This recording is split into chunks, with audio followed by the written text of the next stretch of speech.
To Supreme Court Advocate Siddharth Luthra is joining us to get a legal take on this. All right, we seem to have lost connection right now. But as far as markets are concerned, let's just understand, because a lot of this is at stake when you talk about market reaction as well. And Vinit Bolinjkar is joining us to put that in context for us. So I wonder if you've had a chance to go through the SEBI final order, Vinit, but tell us in your understanding the matter that was at hand that SEBI has looked into. Now, they found no liability on any of the entities involved in the matter or even allegedly involved in this matter. What does this mean for the markets, Vinit? Actually, it's a complete reimposition of faith that no wrongdoing was done and that the Hindenburg was an entirely a hoax matter. And unnecessary damage was caused to the Indian markets and also to one of India's prominent promoters. We have been harping all the time that Adani stocks are extremely undervalued compared to the rest of the market.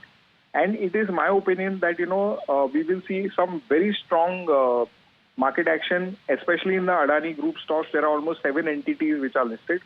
And Vinit, if I may ask you to just hold that thought for a moment, because Senior Advocate of the Supreme Court is joining us and I understand he has to catch a flight. So I just wanted to take a quick perspective from him. Siddharth, if you can hear me, and thanks for making the time for joining us.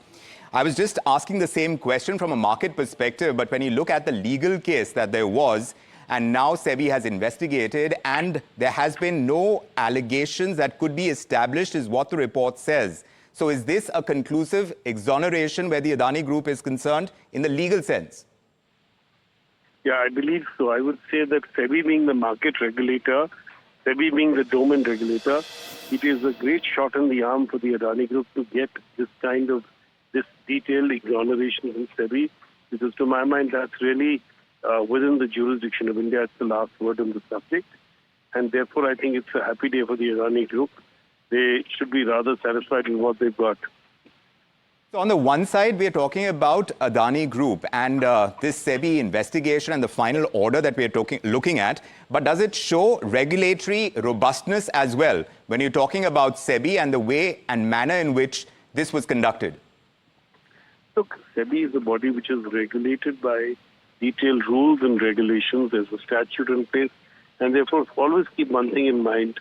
Always keep one thing in mind, that when SEBI looks into these issues, it's working within the corners of the law.